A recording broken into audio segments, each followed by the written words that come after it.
Hello साथियों, कैसे हैं आप। मेरी पिछली कहानी कैसी लगी ज़रूर राय दीजिएगा। और ये पार्ट सफ़ेद ह्योला किस्त नंबर 30 पार्ट 30 पार्ट 30 ये कैसी लगी, ये भी मुझे अपनी राय से नवाजिएगा। मुझे शिद्दत से इंतज़ार रहेगा।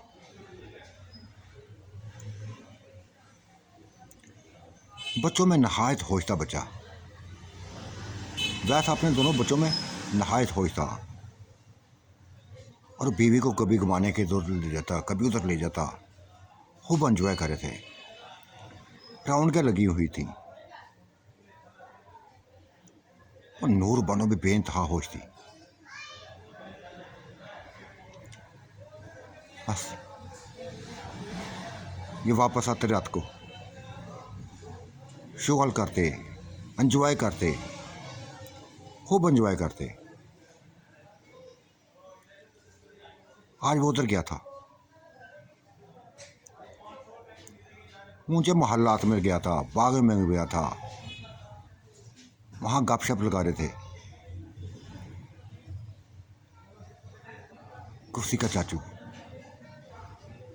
जो चाची का हामन था, चुपके से गायब होकर यहाँ आ गया। गुल बानो के, नूर बानो के घर में आ गया था, इसी हवेली में आ गया था।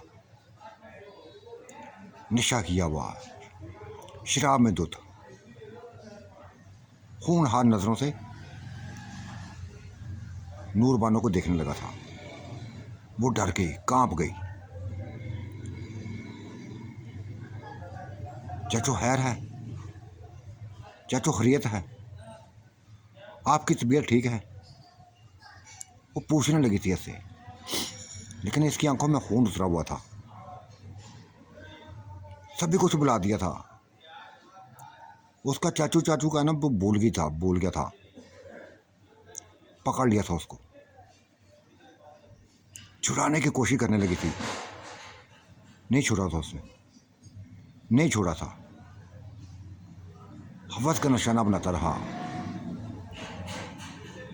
पूरी तरह नोच दिया, बुरी तरह नोचा था। बेइंतहा जतन किए थे अपने आप को छुड़ाने के। बेइंतहा जतन किए थे। उसका चेहरा अपने नानों से तराश दिया था, कमर को तराश दिया था, लेकिन वो छोड़ने रहा था। तब फारग हुआ, तब नूर बेगम ने कह दिया, आता है वैसे तुम्हारा वो हाल करवाती हूँ कि याद करेगा तू, पूरी ज़िंदगी याद करेगा। ये लफ्ज़ बोलने थे, उसने नूर बानो को गला दबा दिया, मार दिया था। तड़पने लगी थी, शिद्दत से तड़पने लगी थी। उसकी आंखें उबल आई थी। इस कदर मजबूती से उसने उसका गला, गर्दन पकड़ी हुई थी, गला पकड़ा हुआ था। बेड को भर तड़पती जा रही थी। जान दे दी उसने। और उसी के बच्चे, वो मासूम, उनके गले दबा दिए, ख़त्म कर दिया। चला गया था। 3 बंदों को, 3 लाशें गिरा के चला गया था। वो वैसा अपने जिन्नात में, औरतों में गपशप लगा रहा था, बातों में लगा हुआ था, एंजॉय कर रहे थे आपस में। तब कहने लगा, चलता हूँ यार मैं घर, चलता हूँ मैं घर। वो मेरा इंतज़ार कर रही होगी, नूर बानो मेरा इंतज़ार कर रही होगी। गोलू बानो ने क्या, चलो यार, चलो शाहद हम भी चलते हैं, आज उधर शुगल करते हैं, नूर बानो के हाथ के पके हुए खाने खाते हैं। कई औरतें तैयार हो गई थी, बल्किस बेगम भी तैयार हो गई थी।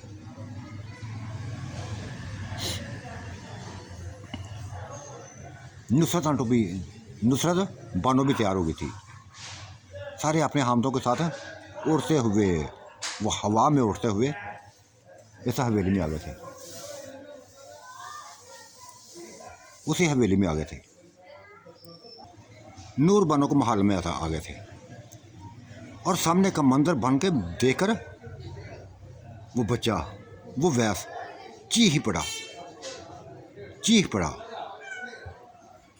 नूर बानो की लाश को देखकर, बच्चों की लाशों को देखकर चीख कर रोने लगा था। सभी की ऐसी हालत हो गई थी। ये क्या हो गया था, ये क्या हो गया था? वो जैसे बच्चा पागल हो गया था, वह जैसे पागल हो गया था। हर किसी की आंखों में आंसू थे, हर कोई रो रहा था। उसकी मौत एक दचका थी, हर किसी के लिए एक दचका थी। ये किसी जिन का काम है, ये हमारे ही अपने किसी की जिन का काम है। वैसे साफ कह दिया था, नहीं छोड़ूंगा, पता चला लूंगा कि मैं किसने किया है, ख़त्म कर डालूंगा। फिर एक एक जिन की तरफ देखने लगा था। जो भी साथ आए थे सभी को देखने लगा था। कोई जिन ऐसा न था जो ये हरकत करता। जिसने की थी वो निकल गया था, भाग निकला था, गायब था, अभी तक गायब था, क्योंकि उसके चेहरों पर निशान थे, नहानों के तराशों के निशान थे।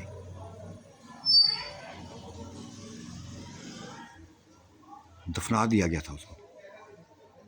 लेकिन ये पागल बना हुआ बच्चा वैसे बिल्कुल पूरी तरह पागल हो गया था। पता चलाता रहा और फिर पता चल गया उसको मारने वाला चाचू था, चाची का हामद। बहुत बुरा किया था, बहुत दुख हुआ उसको। चाचू साफ मुकर गया था, कहते बेटा मुझे तो पता ही नहीं इस चीज़ का, मुझे तो इस चीज़ का पता ही नहीं है। मैं क्यों मारूंगा तुम्हारी बेगम को, मैं उसको क्यों मारूंगा?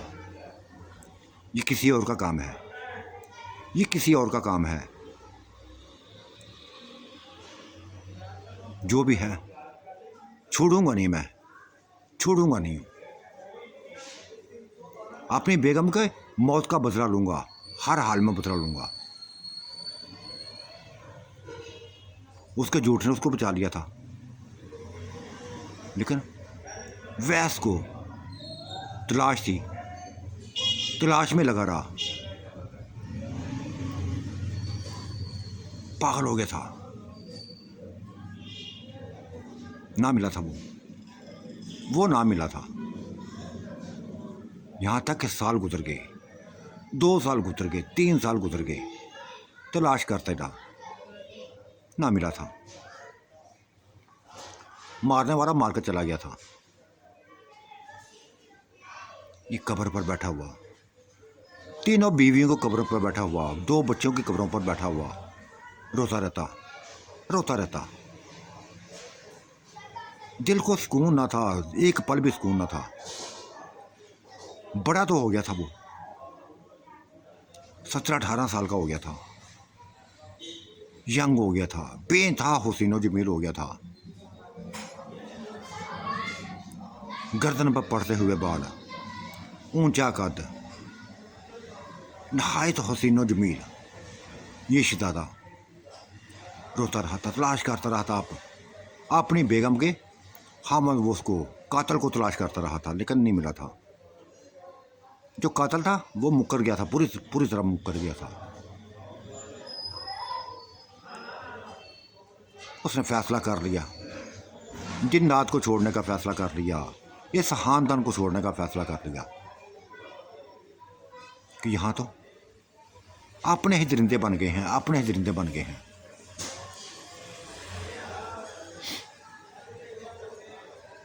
सभी बेगम के कपड़ों को बैग में डाला।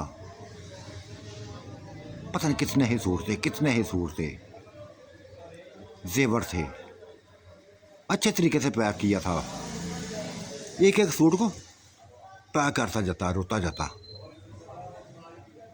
छोड़ देना चाहता। इस महल को, इस दुनिया को छोड़ देना चाहता था वो, क्योंकि उसका सुकून बर्बाद हो गया था। उसकी ज़िंदगी को बर्बाद कर दिया गया था, चाहने वालों को ख़त्म कर दिया गया था।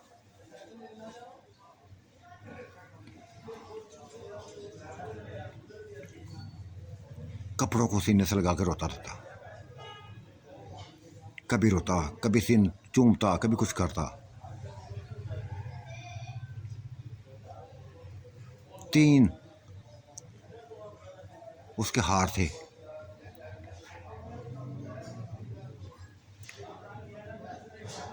12 चवी, 12-14 उसकी चूड़ियाँ थीं, कड़े थे, जेवर थे, हर किस्म का जेवर था। सभी उसने संभाल लिए कि चलो किसी के काम आएंगे। उसको तो लगा ना थी इस चीज़ों से, प्यार नहीं रहा था। चल पड़ा था दूर पहाड़ों के ऊपर खड़ा होके, बस एक इशारा किया था। सभी बनाए हुए महल्लात ख़त्म हो गए थे, जैसे बनाए थे वैसे ही ख़त्म कर दिए। वही वीराना था, वही सभी कुछ था। बस बैग पकड़े बहुत दूर चला गया था, बहुत दूर चला गया, इंसानी दुनिया में चला गया, इंसानी दुनिया में चला गया था। एक गांव था जहां आया था, छोटा सा गांव। अपनी बेगम का चेहरा ना भूला था। उसको पता था कि जैसे वो वजूद, वो कद कभी उसको दोबारा दिखाई नहीं देगा, कभी उसको दोबारा ज़िंदगी में दिखाई नहीं देगा, लेकिन दिखाई दे दिया। इस गांव में उसको वही वैसा ही वजूद, वैसा ही ऊंचा लंबा कद, बल्कि इस औरत का कद उससे भी ऊंचा था। वो 6 फुट की थी, ये उससे भी 3-4 इंच बड़ी थी। 6.5 तकरीबन इसका कद था। ऊंची लंबी, सेहतमंद, 30 साल खतून। देखता जा रहा था, उसको देखता जा रहा था। वो टूटी बिखरी हुई औरत अपनी माँ से, कुछ औरतों से, भाइयों से जैसे लड़ती जा रही थी, बहस करती जा रही थी कि तुम लोगों की वजह से ये जिल्लत उठानी पड़ी है, तुम लोगों की वजह से ये जिल्लत उठानी पड़ी है। ना बैग उम करते, ना कपड़े चोरी होते, और ना ये जिल्लत उठानी पड़ती। पूरे खानदान में रसवाई हो गया है, पूरे खानदान में रसवाई हो गई।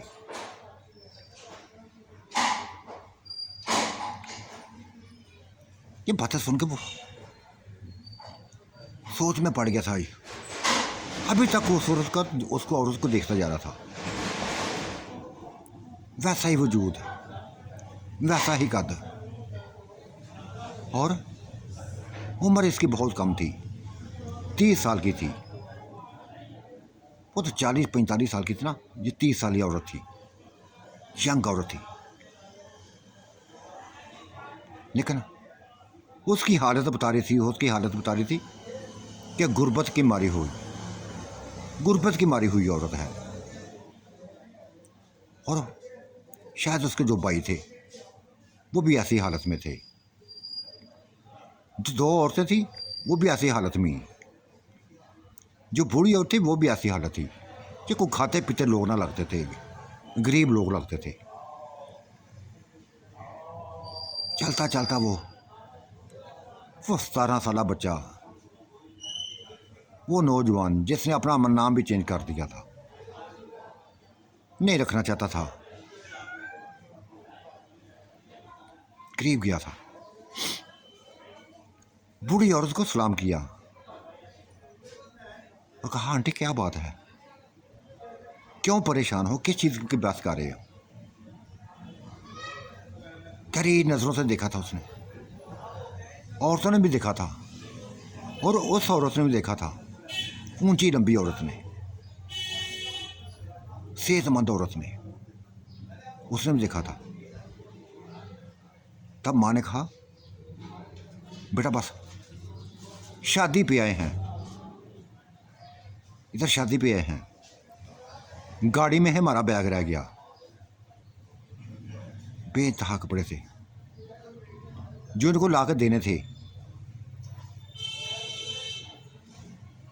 जो हमारे ऊपर बोझ था कपड़ों का वो उतारना था, लेकिन जलील कर दिया उस औरत ने, जलील कर दिया, रसवा करके निकला, खानदान से पूरे खानदान में रसवा कर दिया, जलील कर दिया। निकल आए हम वहाँ से। अब सोचने के घर कैसे जाएं। उस बच्चे ने गहरी सांस ली थी। बस आंटी इतनी सी बात है, इतनी सी बात है,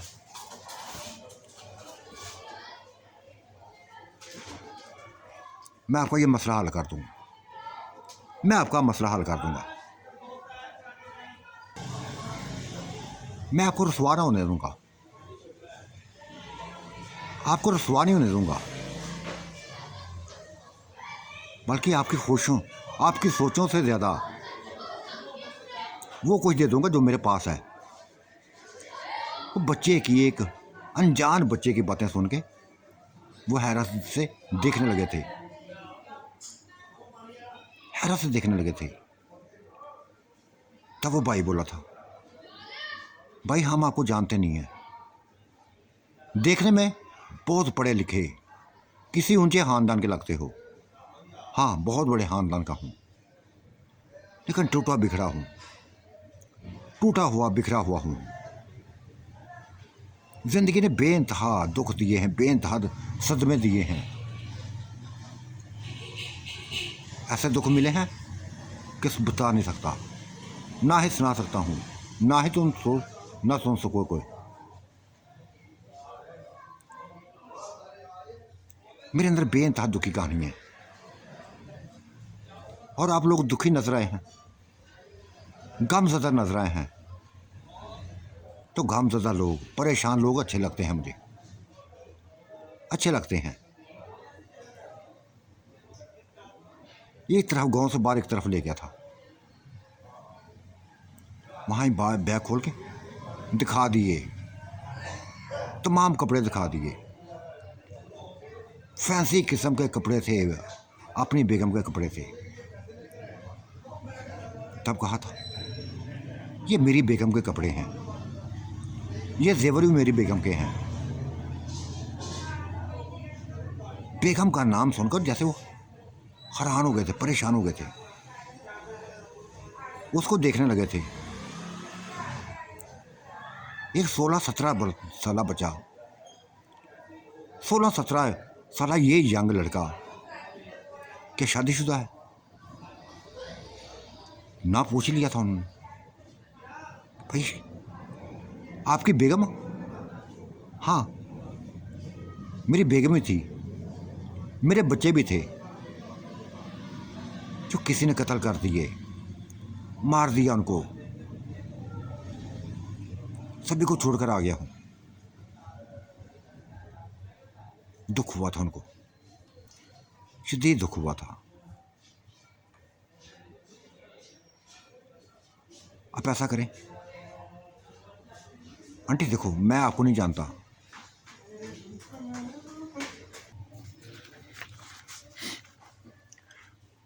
मेरी आप लोगों से कोई जान पहचान नहीं है।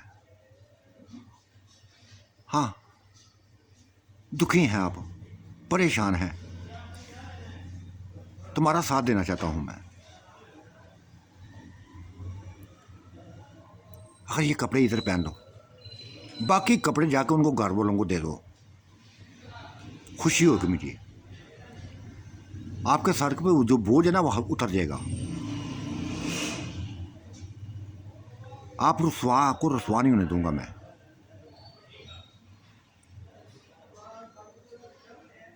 बच्चे को देखते जा रहे थे, अनजान बच्चे को देखते जा रहे थे। मर्द भी 30 साल के थे, को 35 का था, को 32 का था। 2 भाई थे, एक ही बहन थी उनकी, और शायद 2 भाभियाँ थी। बूढ़ा बाप था, बूढ़ी माँ थी। ये खानदान था। तब बाप ने कहा था कि बेटा ऐसा है जैसे तुम हमारे लिए फरिश्ता बन के आ गए हो, हमारे लिए फरिश्ता बन के आ गए हो। हमारा सर फार से बुलंद होने लगा है। आपने हमें रसवाई से बचा लिया, बहुत बड़ी रसवाई से बचाया है। वरना पूरे खानदान में जिस कदर जलील हुए हैं, जिस कदर जलील हुए हैं कपड़ों की खातिर, पता है इसको न्योंदरा कहते हैं, क्या कहते हैं, इनकी खातिर जलील हुए हैं। अंकल देखें आप, इनको ये कपड़े पहनाएं, जेबर पहनाएं इनको। ये 3 हार हैं मेरी बेगम के, तीनों एक एक बांट लें, चूड़ियाँ बांट लें, बाकी जेवर भी बांट लें।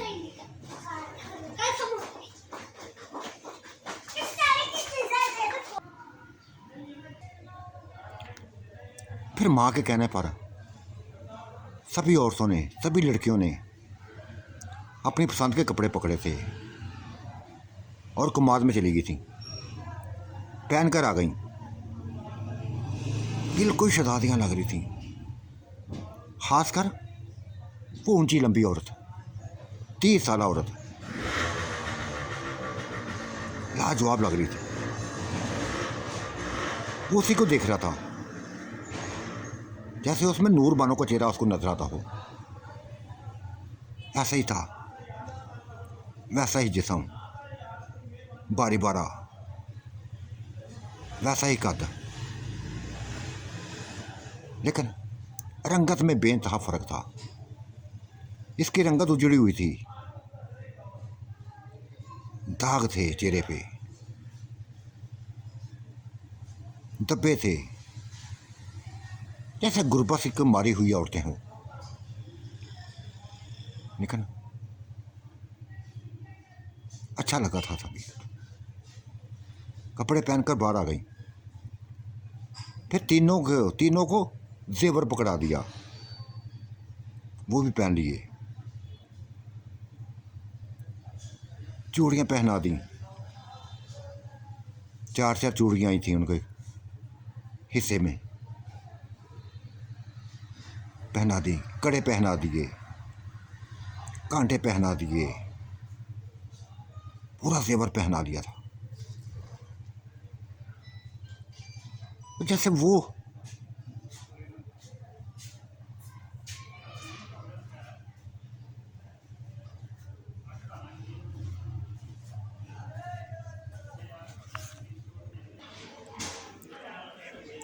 इस औरत पर भी वो रेड फ्रॉक ऐसी लगी थी जैसे बिल्कुल नूरबान हो, बिल्कुल नूरबान हो।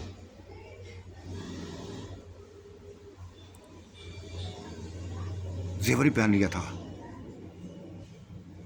और माँ को दिखाने लगी थी, बहनों भाभियों को दिखाने लगी थी, भाइयों को दिखाने लगी थी।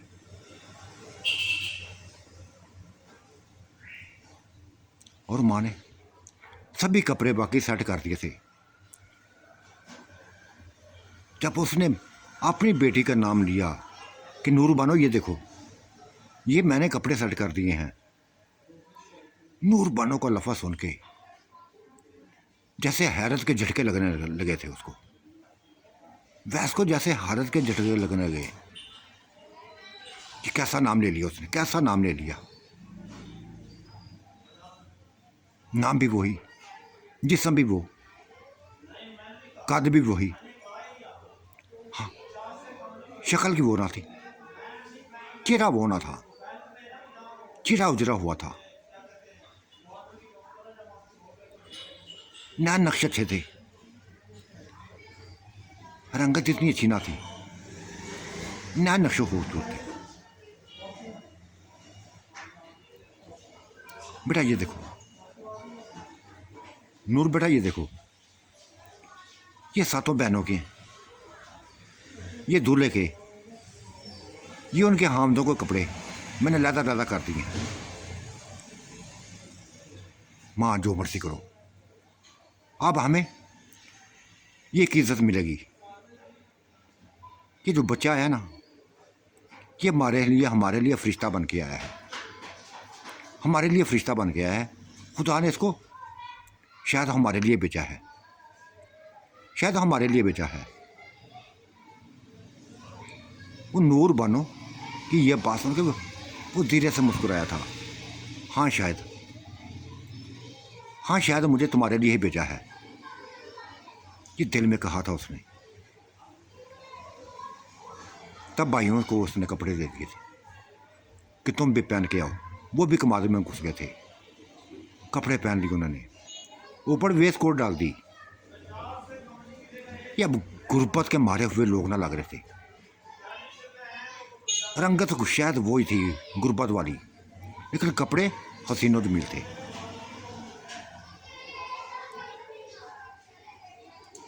बेटा ये मेरी बेटी है, तलाकशुदा है, इसकी औलाद नहीं हुई थी, शोहर ने छोड़ दिया, शोहर ने छोड़ दिया। 3 साल से ये बस ऐसे घर में बैठी हुई है। ये उसके लिए अच्छी खबर थी, अवैस के लिए अच्छी खबर थी। और ये मेरी 2 बहू हैं, मेरे बच्चों की बीवियां। सभी को सलाम किया था उसने, सभी को सलाम किया था। भाई भी बन सवर के आए थे, जूते भी वसी, जैसे कपड़े वैसे जूते पहने थे। और माँ के हाथ में बैग पकड़ा दिया था कि जाओ आंटी, अब घर में जाओ, शादी घर में जाओ, इज्जत के साथ जाओ। और ये कपड़े ये लो, ये पैसे लो। बड़े बड़े नोटों की कापियाँ पकड़ा दी उसने, अंकल को पकड़ा दी, आंटी को पकड़ा दी, भाइयों को पकड़ा दी, और उन 3 औरतों को पकड़ा दी थी। वो हैरतों से अभी तक देख रहे थे, इसको हैरतों से देख रहे थे कि ये क्या, कौन सा शिदा था, कैसा है ये शिदा था, कहाँ से आया, ऐसे हमारी मदद की, ऐसे हमारी मदद की। यकीन नहीं आ रहा था उनको, अभी तक यकीन नहीं आ रहा था। जैसे ही ख्वाब देख रही हूँ, ख्वाब देख रही हूँ, लेकिन ये ख्वाब ना था, हकीकत थी, हकीकत थी। बेटा आपका नाम क्या है? आंटी ने पूछ लिया। चांद मेरा नाम है, चांद। उसने नाम बदल दिया था, चांद मेरा नाम है। हाँ भाई, चांद जैसे दिखाई देते हो, चांद जैसे दिखाई देते हो। दूधिया रंगा था तुम्हारी, सफ़ेद, जैसे ही हम लोगों में ना हो। वो मुस्कुराया था और कहा, बहुत बड़े ख़ानदान का हूँ, बहुत बड़े ख़ानदान का हूँ, बहुत कुछ है मेरे पास, बेइंतहा कुछ है। आंटी ने कहा था, बेटा क्या जाके बताएंगे कि हमने ये लिबास कहाँ से लिए, कपड़े कहाँ से लिए। बेहतर यही है तुम हमारे साथ चलो, हमारे साथ चलो, शादी वाले घर में हमारे साथ चलो। कुछ ना कुछ कह देंगे हम, तुम्हारा रिश्ता जोड़ लेंगे अपना साथ, कोई भी बात कर लेंगे। आंटी मैं नहीं जानता किसी को, मुझे नहीं पता आपके ख़ानदान का कैसा ख़ानदान है।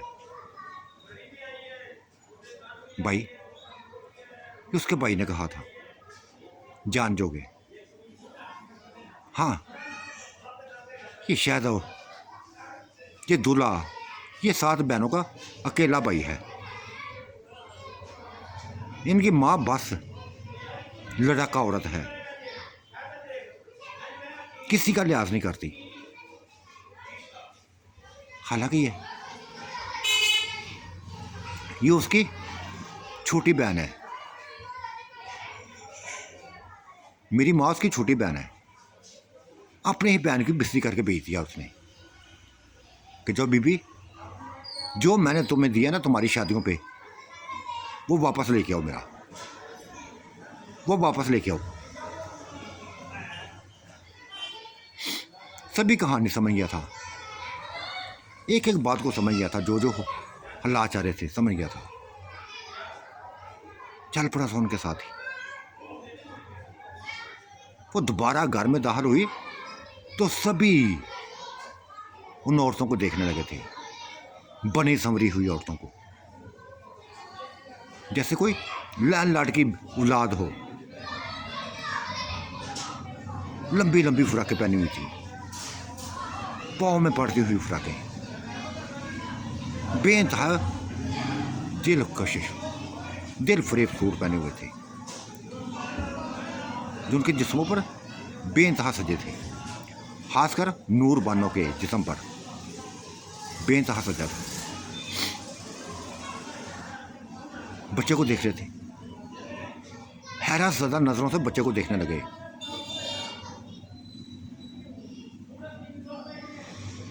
तब माँ ने कह दिया, ये मेरे बेटे का दोस्त है, शहर से आया है, पहले हमारे घर गया था, हम वहां ना मिले तो इधर आ गया। तारफ करा दिया था, 2 लफ्जों में तारफ करा दिया था। और अब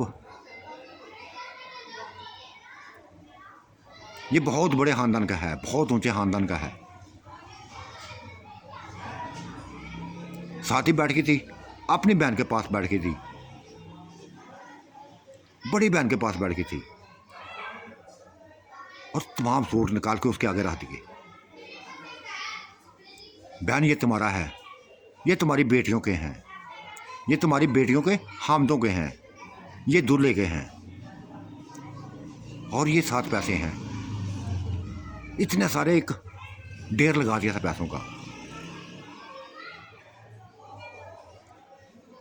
उस औरत की आंखें फटी की फटी रह गई, उसकी बेटियों की आंखें फटी की फटी रह गई। ये कहाँ से ले आई, ये कहाँ से ले आई? ले आई है ना, तुम्हें तो कपड़ों से गर्ज है ना, मिल गए तुम्हें कपड़े। ये बच्चा जैसे हमारे लिए फरिश्ता बन के आ गया है, ये सभी कुछ ये लेके आया है, ये लेके आया है।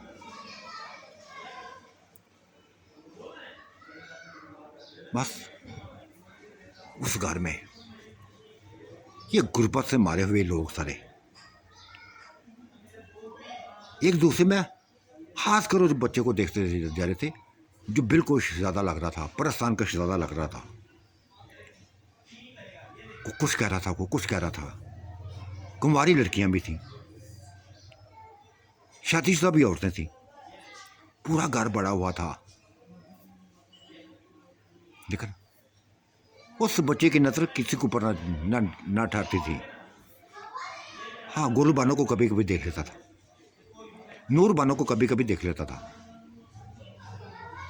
जो उसके आसपास ही घूम रही थी, फार के साथ घूम रही थी। सभी उसके लिबास की तारीफें कर रहे थे। बाजी किस्मत वाली हो, किस्मत वाली हो, यहां से रसवा हो गई तो शहजादी बन के आ गई। काश हमें भी ऐसा कोई, हमारे भाइयों को कोई ऐसा दोस्त मिल जाता, हमारे भाइयों को भी ऐसा कोई दोस्त होता, हमारी जिंदगियां बदल जाती। छोड़ो बैठने ऐसे छोड़ आती बातें, नूर बेगम ने साफ कह दिया था, बस ये हमारे मुकद्दरों में थे, हमें मिल गए हैं। लगता तुम जेलस होने लगी हो। नहीं, जेलस नहीं हो रही, तारीफ कर रही हैं, तारीफ कर रही हैं।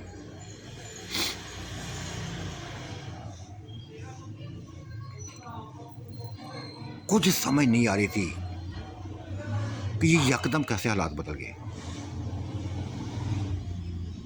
तब दूल्हा भी आ गया था, जिसकी शादी थी वो भी आ गया था।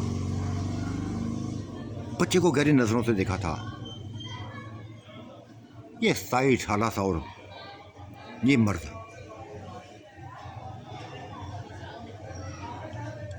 कहने लगा था, भाई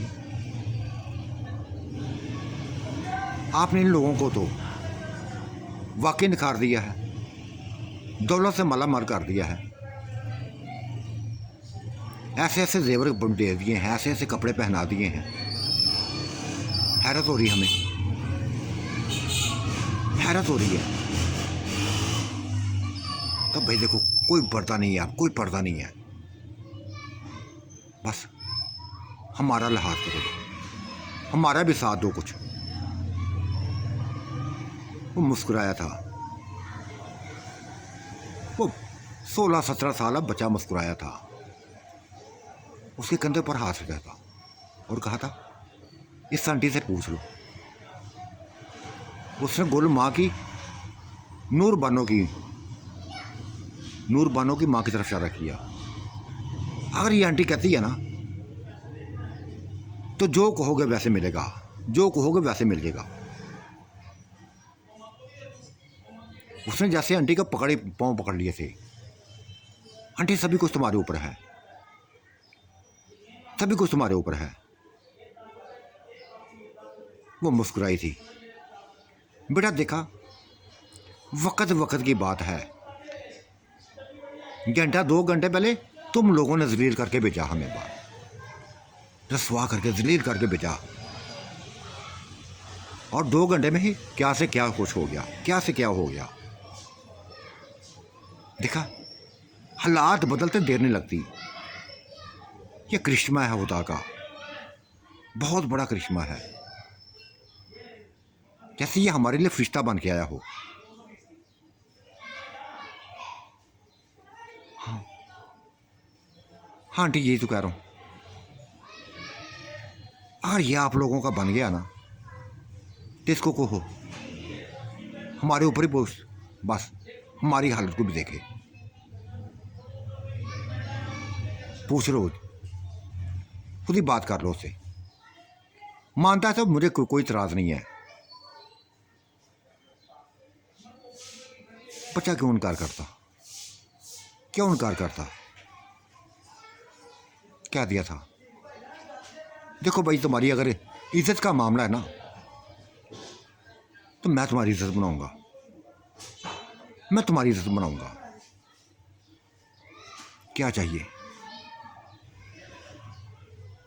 बस शादी ऐसे अंदाज में हो, शादी ऐसे अंदाज में हो कि फार करें हम। ठीक है, हो जाएगी ऐसी शादी, ऐसी शादी होगी कि पूरा पूरा गांव देखेगा। बस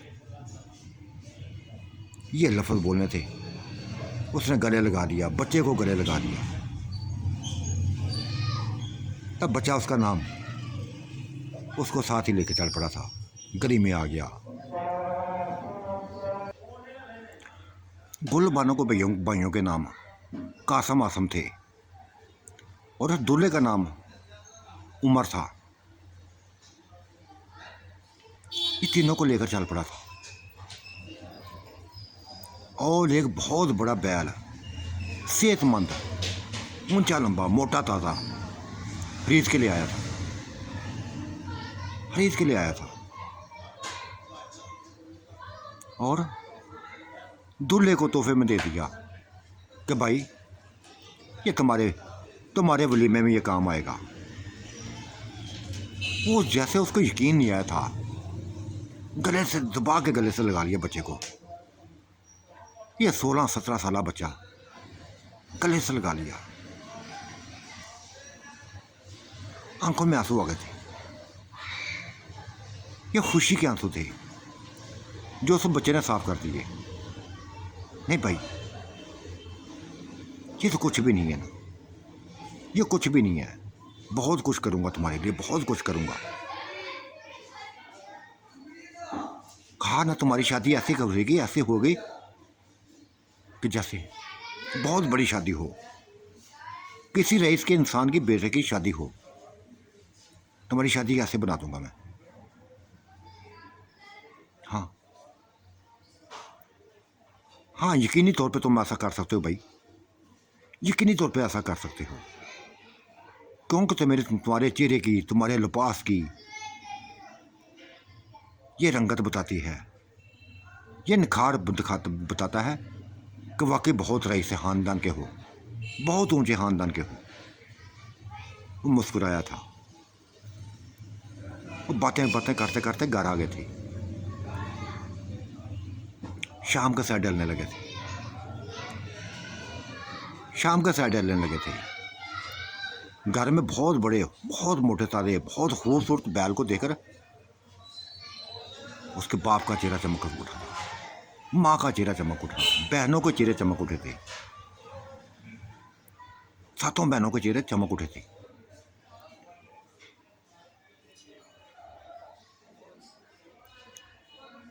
तारीफ करने लगे थे, बैल की भी तारीफ करने लगे और लाने वाले की भी तारीफ करने लगे थे। सभी की आंखों का मरकज बन गया था यह बच्चा।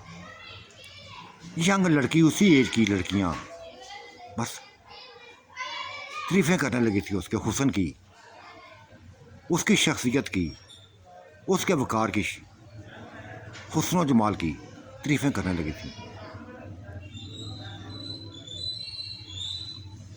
और ये नौजवानों ने चुपके से कह दिया था,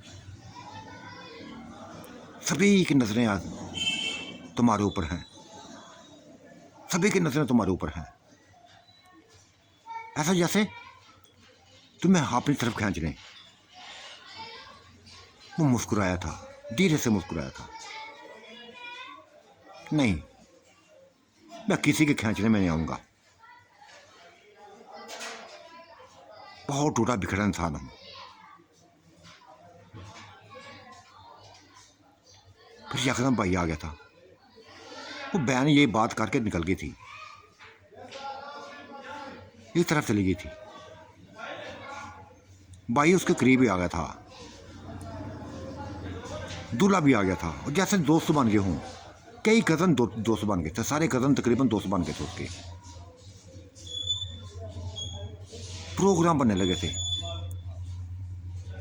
बच्चे ने साफ कह दिया था, सभी से कह दिया कि रात को टिक्का पार्टी चलेगी, खुद ही तैयार करेंगे, खुद ही बनाएंगे। ये सभी के लिए एक अनहोनी बात थी। ऐसी बातें कभी हुई ना थी जैसे हो रही थी। देखें पक रही थी, खाने तैयार हो रहे थे, जो बच्चा कर रहा था।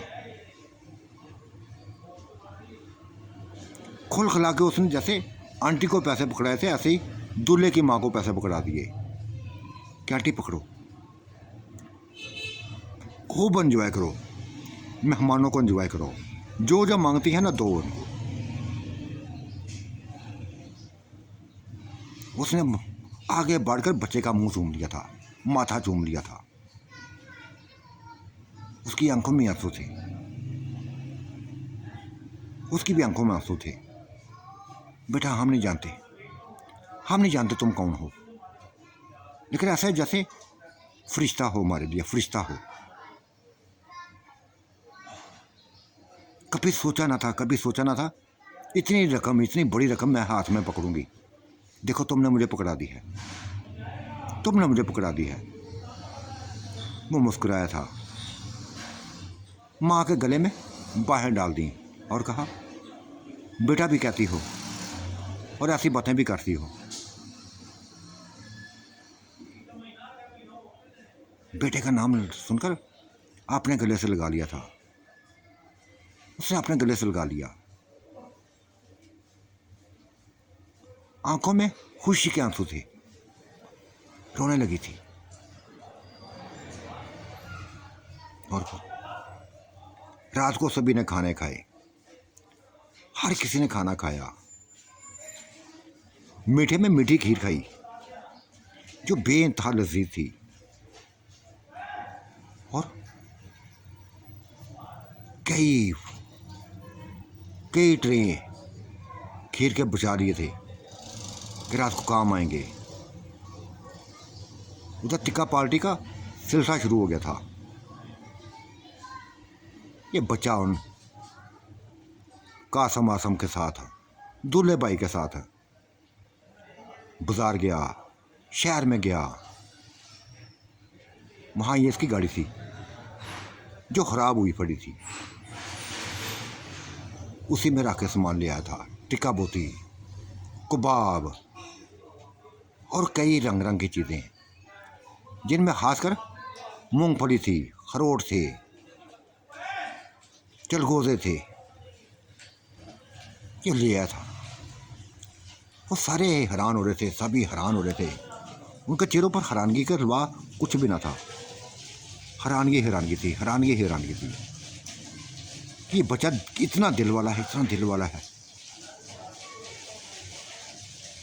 पैसे खर्चने से देर नहीं करता। घर आ पहुंचे थे, ढेर लगे थे, तोड़े आगे रख दिए थे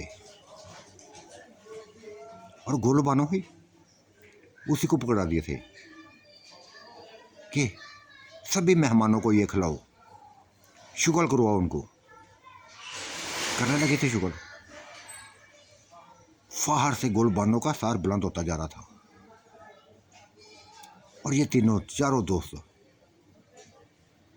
वो टिक्का बोटी का काम शुरू करने लगे थे।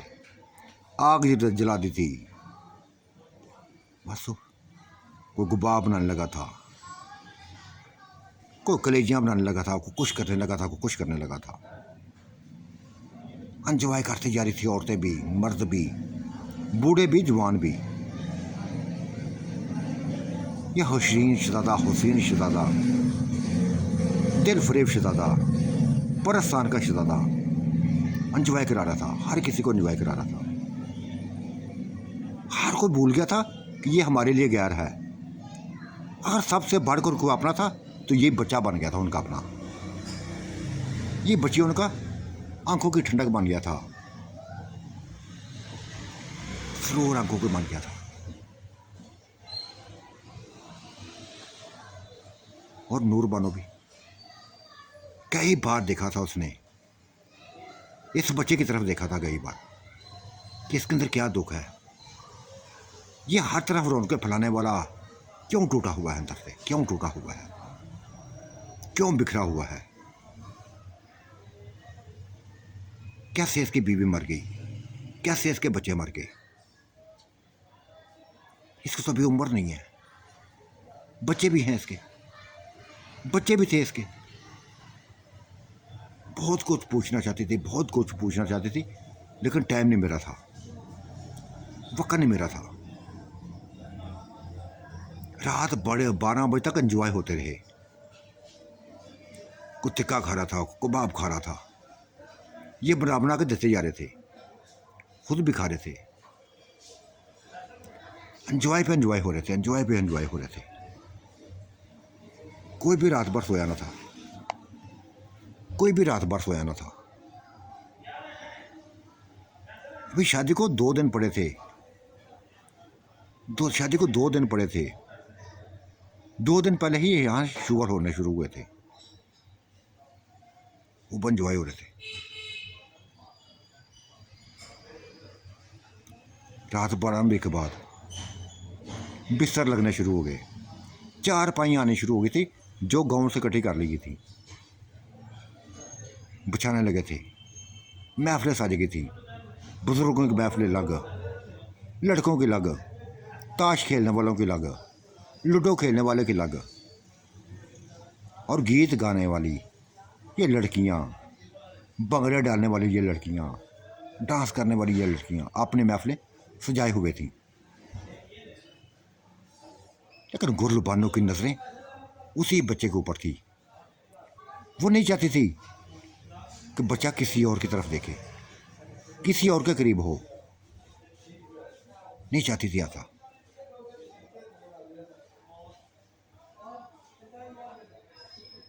और बच्चा भी शायद ऐसे चाहता था, लेकिन ना उसको मौका मिलता था ना उसको मौका मिला था।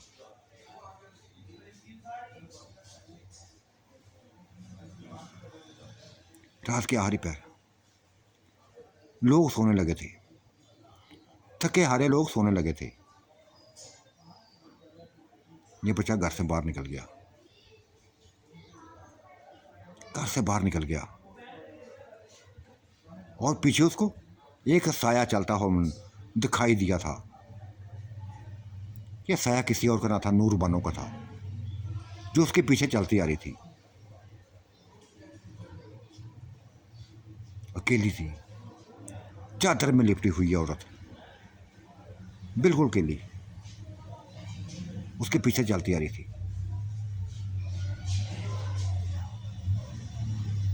बच्चे की तरफ, बच्चों का रुख खेतों की तरफ था, वो भी खेतों में चलने लगी थी। और कमाद के करीब जाकर रुक गई। एक आवाज दी थी उसने, चांद रुक गया, उसके करीब हुआ। क्या दुख है तुम्हारे अंदर, क्या दुख है? बताऊंगा, सभी कुछ बताऊंगा, मौका मिलता है तो बताऊंगा।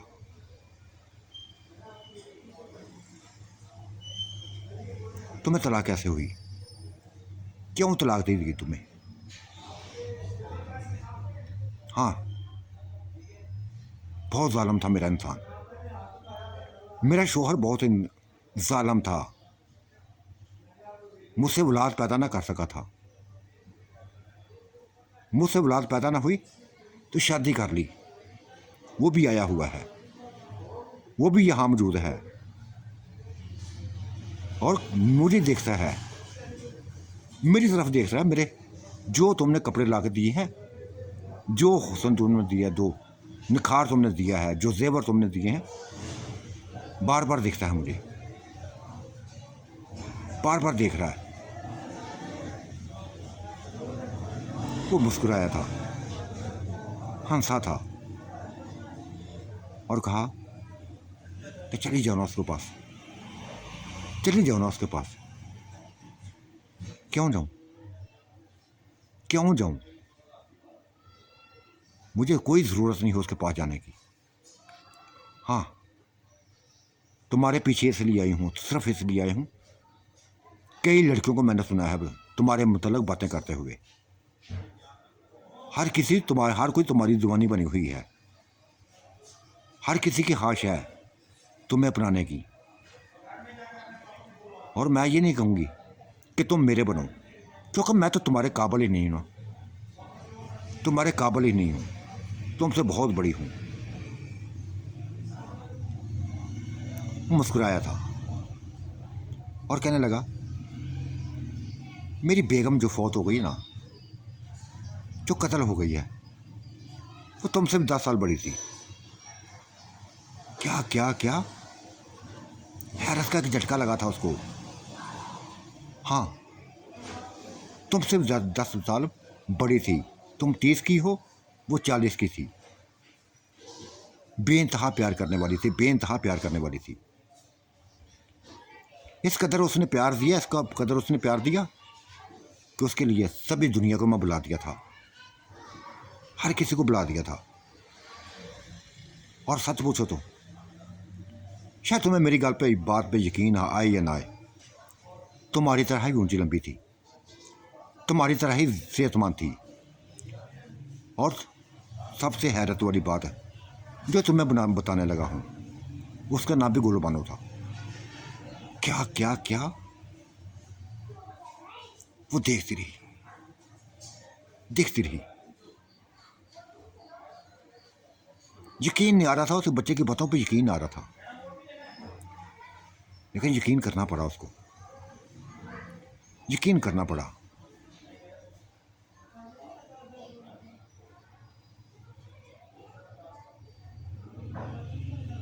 इसका मतलब है कि तुम्हारे सामने एक गोल बानो और आई है, एक गोल बानो और सामने आ गई है। वो हमसा था और इजाज़त, जैसे इजाज़त ली थी कि तुम्हारे करीब हो जाऊं मैं। उसने इर्द गिर्द देखा था, उसके अंदर खौफ आ गया था, लोगों का जैसे डर आ गया था। बोली कुछ देख ना ले, कुछ देख ना ले, करीब मैं कर लूंगी तुझे, करीब मैं कर लूंगी, लेकिन कुछ देख लेगा तो क्या हो, क्या सोचेगा। तब ये क्या करे कि मैं उस कुमाद में जाता हूँ, उधर ही आ जाए। ये क्या कर चल पड़ा था। वो औरत, वो गोलू बानो डरी हुई आगे पीछे देखती हुई पीछे जाने लगी थी, कुमाद के अंदर चली गई थी, लिपट गई थी। वो भी लिपट गया था। फिर मुदहोश करने लगा था, उसको मुदहोश करने लगा था, और उसका जिस्म देखकर करंट लगने लगे थे, करंट लगने लगे थे। लेकिन वो जैसे पागल हो गया था, पागल हो गया था। नोच दिया था उसको, चीखती रही, चिल्लाती रही, वाहसे देती रही, हाथ जोड़ती रही, ना छोड़ा था उसने, ना छोड़ा था। यहां तक 1 घंटा गुजरा, 2 घंटे गुजरे, उसी में खोया रहा। वो भी खोई रही थी, वो भी खो गई थी। लेकिन जब अपनी हालत देखी उसने तो तड़प उठी थी, खून हार हो गई थी, टांगे खून से भर गई थी उसकी। उसको यकीन ही नहीं आ रहा था, सोच भी नहीं आ सकती थी कि ऐसा इंसान उसके सामने आएगा, ऐसा इंसान उसके करीब आएगा। उसको उठाए हुए, बाहों में उठाए हुए गांव के करीब ले आया था और कहा था चुपके से घर में चली जाओ, अपने आप को धो जाके, मैं कुछ देर तक आ जाऊंगा, ताकि किसी को शक ना हो। वो लड़खड़ाते कदमों के साथ घर जा पहुंची थी। घर सारे सोए हुए थे, सभी सोए हुए थे।